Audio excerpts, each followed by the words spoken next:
Her face crumpled, and for a moment I thought she'd break. But then her phone buzzed on the bedside table. She reached for it, fast too fast. I grabbed it first.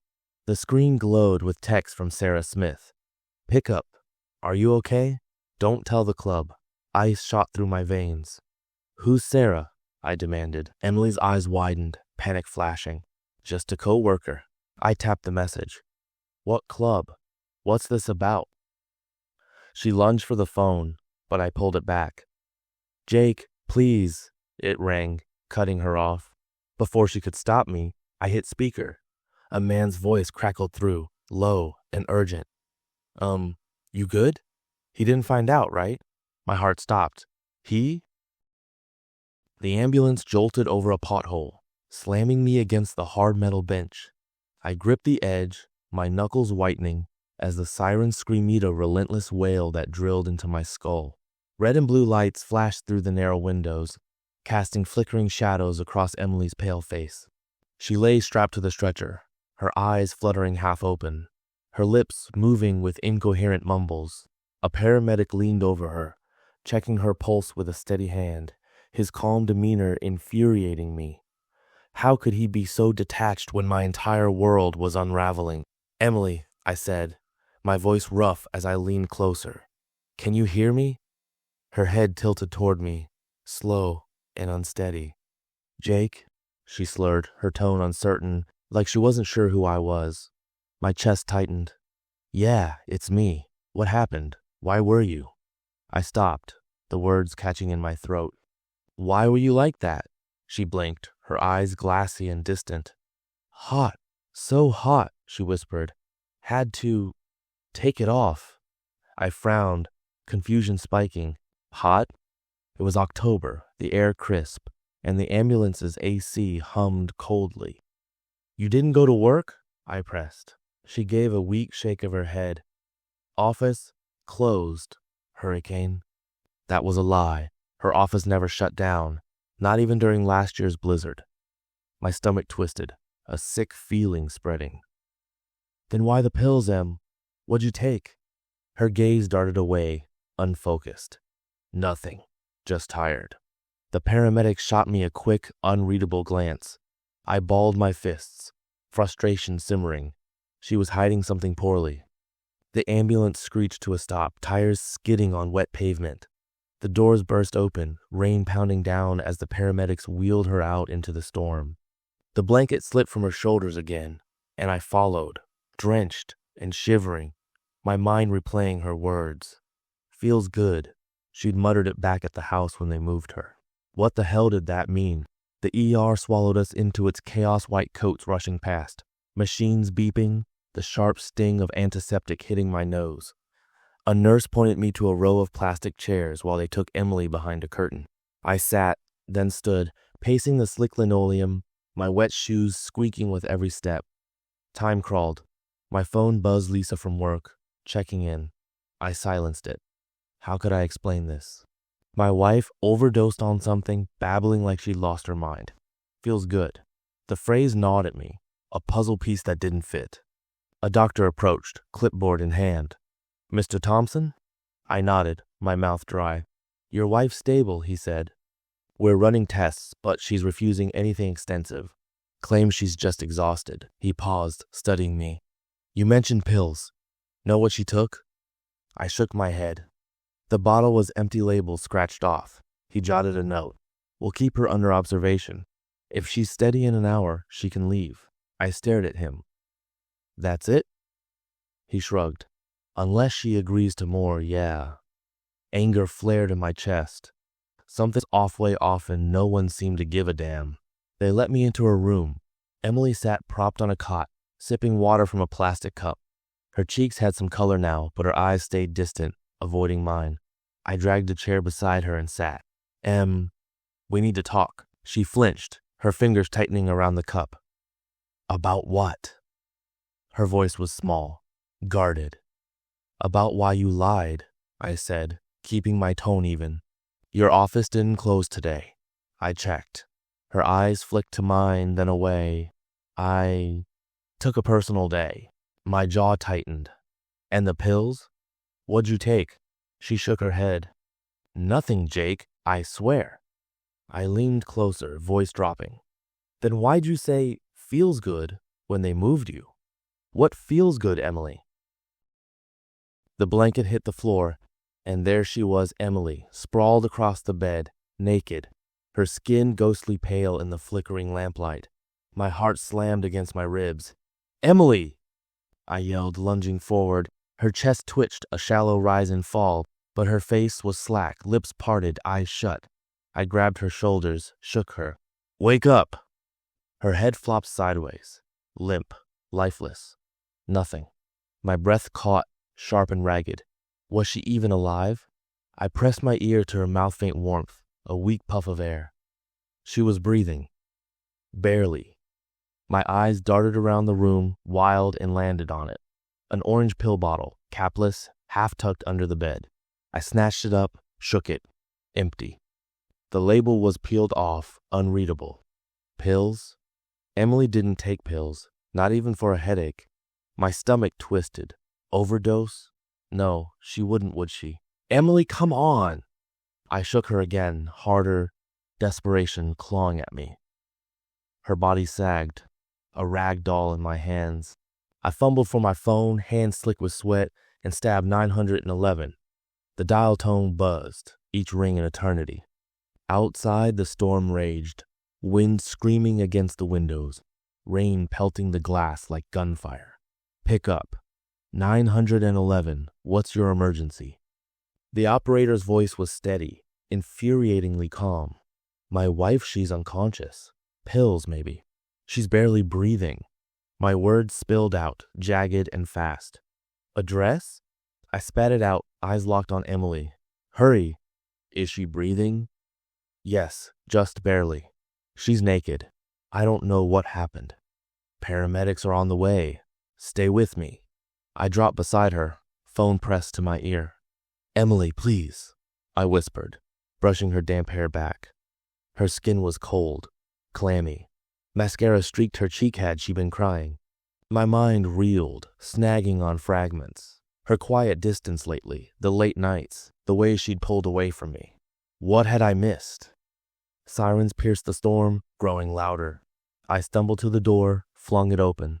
Rain lashed my face, soaking me as red and blue lights flared down the street. The ambulance screeched up, and 2 paramedics bolted out, boots pounding. In here, I shouted, leading them back. They swarmed her and checked her pulse. The other flashed a light in her eyes. Pupils dilated, the first said. Overdose, maybe. The other grabbed the pill bottle. What'd she take? I don't know, my voice cracked. I found her like this. Grab a blanket, we're taking her now. I yanked the blanket off the floor, draped it over her as they hoisted her onto the stretcher. Her body slumped, lifeless, and my chest tightened. Don't think it. She's not. You coming? A paramedic snapped. I nodded, snatching my keys. They wheeled her out, rain drenching us all. The blanket slipped, and she twitched a low, slurred moan escaped her lips. Feels good, she mumbled, dazed. I froze. What? The paramedics traded a look, one shrugging. Delirium, he said. But those words feels good hit me like a punch. My face burned, confusion and dread twisting inside me. What the hell did that mean? Something was off. Something beyond the pills, beyond the storm. Something dark lurking in the cracks of our life together. And I was about to find out what. The hurricane was barreling toward Florida, a snarling beast of wind and rain the news wouldn't shut up about. That morning, I'd left for work, planning a quick kiss on Emily's cheek as she rummaged for her keys. See you tonight, I'd said, my voice flat from routine. Her smile barely flickered like a light bulb about to die. I should have caught it, that hollow look in her eyes, the way she'd been drifting from me lately. Too late now. At the office, the wind kicked up early, howling through the parking lot, rattling the glass. By 11 a.m., my boss's voice crackled over the intercom. Go home. Stay safe. I grabbed my jacket, dodged the idea of a burger storm's coming, Jake, move a hand, hit the road. Rain spat against my windshield, smearing the world gray. I pulled into our driveway at 12:32, the Suburban's tires crunching wet gravel. Outside, the trees thrashed, branches clawing the air, debris skittering across the lawn like rats. I fumbled my keys, punched the smart lock's code. Beep. The door swung open too easy. Emily locked it every time, a habit drilled into her after that break-in 2 years back. My gut twisted. "She's fine," I muttered, kicking off my soaked sneakers. The house swallowed the sound, too quiet. Her coat dangled on the rack, dripping. Her purse slumped beside it, a tired heap. On the kitchen table, the lunch I'd packed, a turkey sandwich, a scrawled "love you" on the napkin sat, untouched, the bread curling at the edges. "Emily?" My voice bounced off the walls. Nothing. I stalked through the living room, socks whispering on hardwood. The television stared blank. Couch cushions stiff like no one sat there. Bathroom empty. Patio door locked tight. Where the hell was she? My pulse thumped in my ears, louder than the storm outside. Something was wrong. I could feel it, a cold prickle climbing my spine. Then I saw it. The bedroom door cracked open, a thin blade of light slicing the hallway's gloom. I froze, breath hitching. My hand shook as I reached out, nudged it wider. The hinges creaked a slow, accusing groan. Inside, the curtains choked out the storm, leaving the room dim, air thick with the smell of her lavender lotion. A lump bulged under the blanket, stiff, wrong. My chest tightened. I grabbed the edge, yanked it back. There she was, Emily, buck naked, sprawled across the bed, skin pale against the sheets. Her chest barely moved, a shallow twitch. "Emily," I barked, grabbing her shoulders, shaking her. Her head lolled, limp. No sound, no flicker of those green eyes. Panic clawed up my throat. Was she breathing? I couldn't tell, couldn't think. My hands fumbled for my phone, slippery with sweat, stabbing 911. Come on, I hissed, the dial tone buzzing like a fly trapped in my skull. Outside, the wind screamed, but in here, it was just me, her, and the silence that wouldn't answer. The hospital room smelled like bleach and stale air, a sterile scent that clung to the back of my throat. Fluorescent lights hummed overhead, their cold glow bouncing off the white walls and painting Emily's face in stark relief. She sat propped up on the narrow cot, a paper cup of water trembling in her hands. Her dark hair fell in messy strands across her forehead, and her lips were pale, pressed tight as if holding back a flood. I dragged a plastic chair across the linoleum, its legs, screeching in protest, and sat down. My eyes locked on her. She wouldn't look at me, her gaze fixed on the crumpled blanket bunched around her knees. "Em, we need to talk," I said, keeping my voice low but steady. She flinched, her fingers tightening around the cup until it crackled under the pressure. "About what?" she asked, her tone sharp, defensive, like she was already building a wall between us. "About why you lied," I shot back, fighting to keep the anger from spilling over. "Your office didn't close today. I called. They said you weren't even scheduled." Her eyes flicked to mine for a heartbeat, then darted away. "I took a personal day," she muttered, barely loud enough to hear. I leaned forward, elbows on my knees, my jaw tight. "And the pills, Emily? What'd you take?" She shook her head, too quick, too desperate. "Nothing, Jake, I swear." Her words hung in the air, brittle and hollow. I didn't buy it, not after finding that empty pill bottle in her bag, not after hearing her slur "feels good" as the paramedics wheeled her in. My mind churned, picking apart every detail, every dodge. "Then why'd you say that when they brought you here?" I pressed, my voice dropping to a whisper that felt like a blade. "What feels good, Emily?" Her face crumpled, and for a split second, I thought she'd break, let the truth pour out. But then her phone buzzed on the bedside table, a harsh vibration that sliced through the silence. She reached for it fast, too fast. I beat her to it, snatching the phone up, its metal case cold against my palm. The screen glowed with a string of texts from Sarah Smith. "Pick up, are you okay? Don't tell the club." My pulse thudded in my ears, drowning out the hum of the lights. "Who's Sarah?" I demanded, my voice cutting through the room. Emily's eyes widened, panic flashing like lightning. "Just a coworker," she stammered, reaching out. "Give it back, Jake." I ignored her, thumbing through the messages. He's asking questions. Be careful. Did you get rid of the stuff? My stomach twisted into knots. What club? What stuff? I snapped, holding the phone out of her reach. Emily lunged forward, wincing as the IV tugged at her arm, but I stepped back. Jake, please! Her voice cracked, pleading. But the phone rang, shrill and insistent. Sarah Smith flashed on the caller ID. Before she could stop me, I hit speaker. A man's voice came through, low and tense. You good? He didn't find out, right? My heart slammed against my ribs. He? Emily froze, her face draining of color, her mouth gaping silently. Who the hell is this? I barked into the phone. A pause, then a shaky laugh. Wrong number, man. The call cut off. I stared at the dead screen, then at her. A coworker, huh? My voice was ice, fury bubbling beneath it. She shrank back against the pillows, eyes glistening with unshed tears. Jake, it's not what you think. Then what is it? I cut her off, stepping closer. Who's he? What didn't I find out? She shook her head, tears spilling now. I can't tell you. My fists clenched, nails biting into my skin. Can't or won't. She turned her face away, biting her lip, and that silence said more than words ever could. I paced the room, boots thudding against the floor, my mind racing. Pills. A club. A man pretending to be Sarah. What was she tangled up in? Drugs? Something worse? I stopped, facing her again. You're going to tell me, Emily, right now. She flinched, her shoulders curling in. Or what?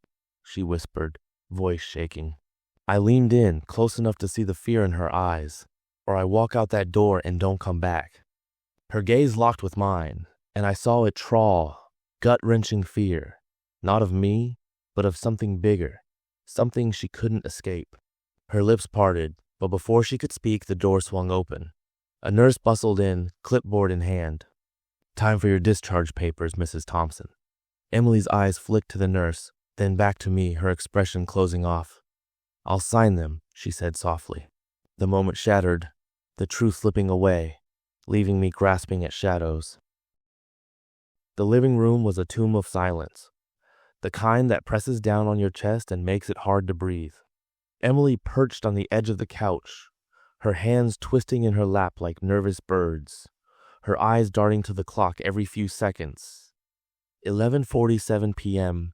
I stood by the window, staring out at the storm that hadn't relented since we left the hospital. Rain hammered the glass, a relentless drumbeat that blurred the world outside into a smear of gray and green. The wind howled, a mournful wail that seemed to echo the ache gnawing at my gut. Lightning flashed, briefly illuminating the room in stark white, casting long shadows that danced across the hardwood floor.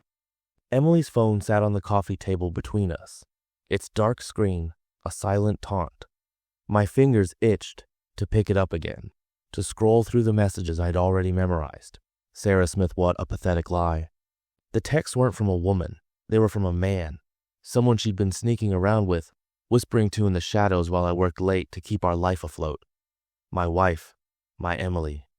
The woman I'd vowed to love through sickness and health, who'd nearly died tonight from a cocktail of pills and despair, only for me to find out it wasn't just our marriage breaking her, it was her betrayal breaking me. The air in the room was thick, heavy with the scent of rain seeping through the cracked window, and the faint, sterile tang of hospital disinfectant still clinging to our clothes. My mouth tasted bitter, like bile or regret, and I swallowed hard, trying to keep my hand steady. I told her to call him. Kyle, my old college buddy, the guy I'd shared beers with, laughed with, trusted. I'd made her dial his number, her voice trembling as she lied, saying I was out of town on a last-minute work trip. Come over, she'd said, her eyes pleading with me to stop this, to not tear our fragile world apart. But I couldn't stop. Not now. Not after everything. The doorbell rang, a sharp buzz that sliced through the tension like a knife. Emily flinched, her head snapping toward the door. That's him, she whispered, her voice barely audible over the storm's roar. I nodded, my jaw clenched so tight it ached. Let him in, I said, my tone flat, a thin veneer over the rage simmering beneath. She hesitated, then stood, smoothing her rumpled shirt as if that could erase the mess we were in. Her steps were slow, reluctant, as she crossed the room, each one echoing in my skull like a countdown to detonation. I stayed by the window, my heart pounding in my ears, louder than the thunder rattling the house.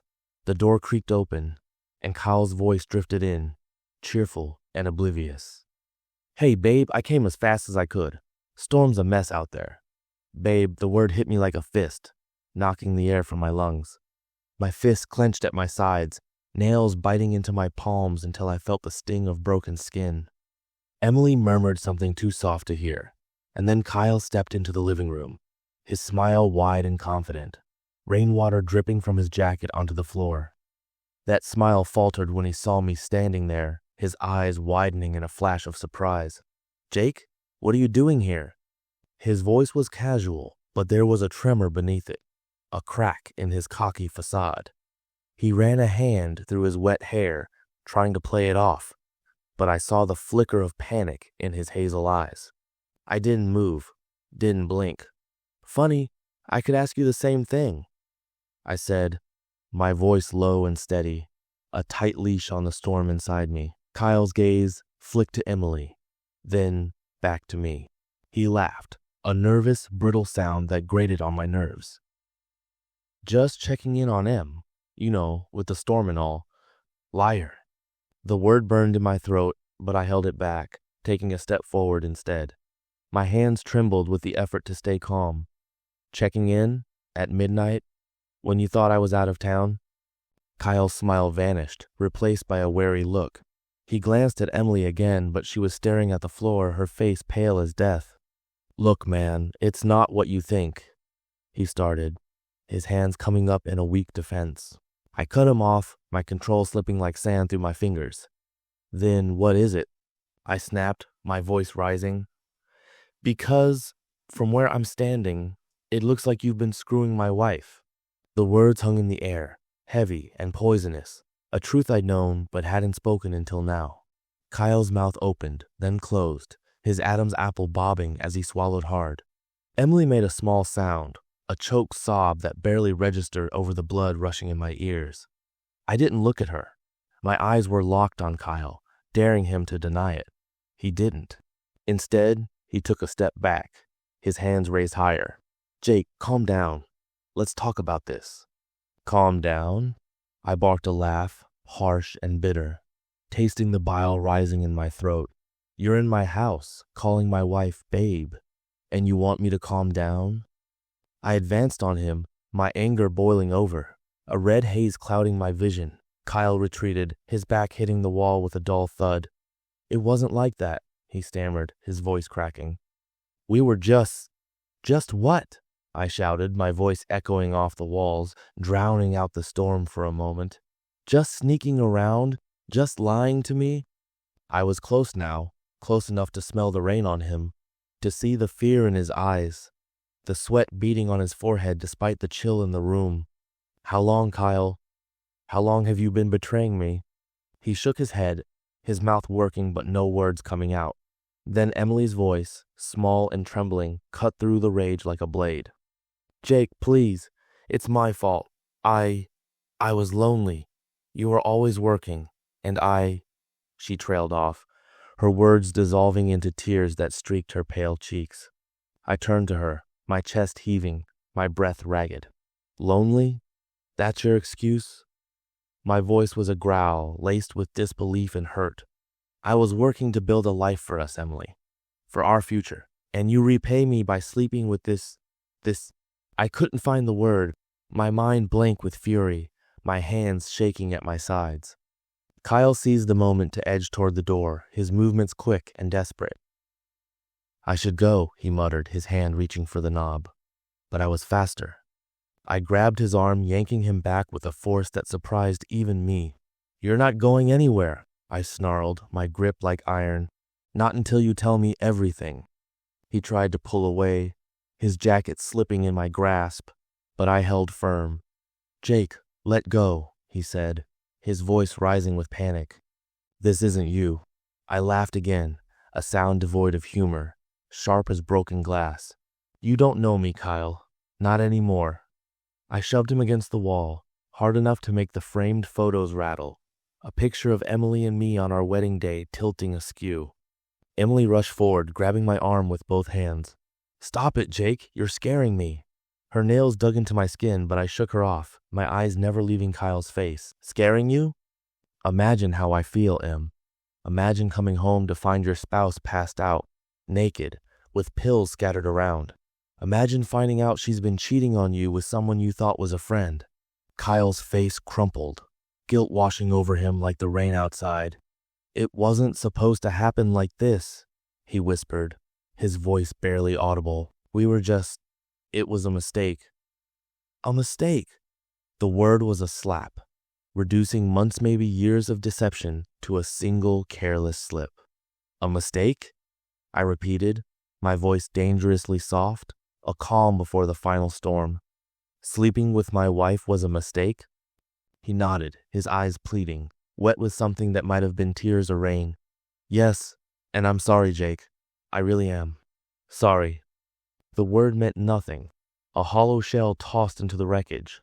I released him, stepping back, my hands shaking so badly I had to clench them into fists again. Get out, I said, my voice hoarse, raw from shouting.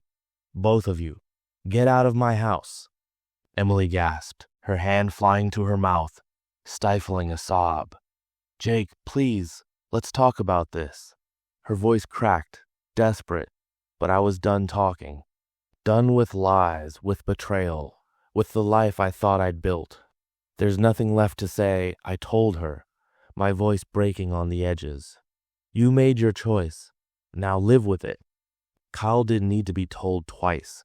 He bolted for the door, wrenching it open and disappearing into the storm, the wind slamming it shut behind him with a bang that reverberated through the house. Emily stood frozen, tears streaming down her face, her lips trembling. I'm so sorry, she whispered, the words barely a breath. But I couldn't look at her. I turned away, staring out at the storm, my reflection a ghost in the rain-streaked glass, shattered, alone, and unrecognizable.